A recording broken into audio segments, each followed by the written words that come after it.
I find we often miss perspective in life.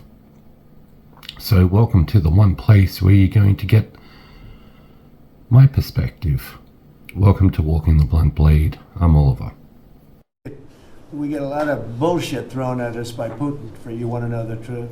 He's very nice all the time, but it turns out to be meaningless. So my perspective on that little clip is, it's a little bit rich.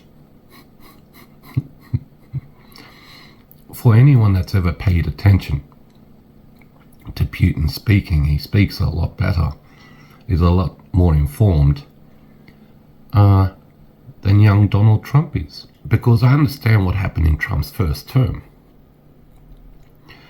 He tried to create war with North Korea. And it was Russia and China that said, not happening, my friend. Are you still talking about Jeffrey Epstein? This guy's been talked about for years.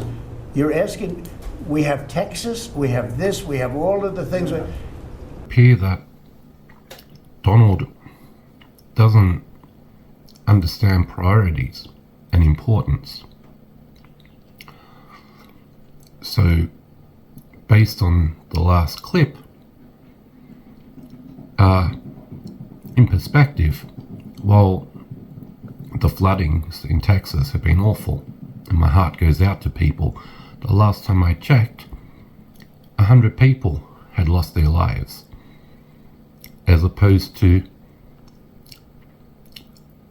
criminals walking the streets of a minimum of 250 people having been sexually assaulted or used and abused. Where are the priorities here? Is Donald understanding what's going on and why certain things are more important than others? Committee. It's nominating you for the Peace Prize, which is well deserved, and you should get it. Thank you very much. This I didn't know. My perspective. What does it take to get a Nobel Peace Prize? Are these just things that we hand out in cornflakes packets? I nominated someone for an Australia Day award once. It took me 2 years to ensure that person got it.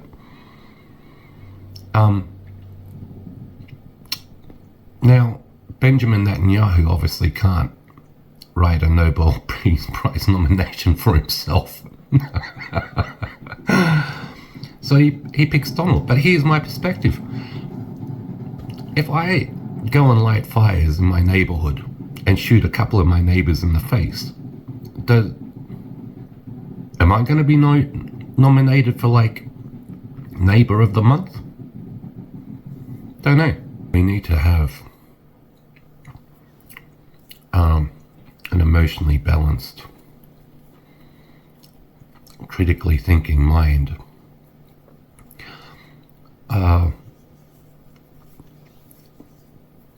My perspectives are further based on the upcoming clip, which is an author, Michael Wolff, I believe his name is, who has countless hours of audio tape recorded between him and Epstein. He's written 4 books, I think, on Trump. And he's relaying Steve Bannon and Epstein and their thoughts on Trump. Their insights into Trump back and forth. What was it? What did you take away from it that most gobsmacked you, or like that? Well, you know, I mean, certainly that they both considered him a couple of things. They both considered him to be a moron,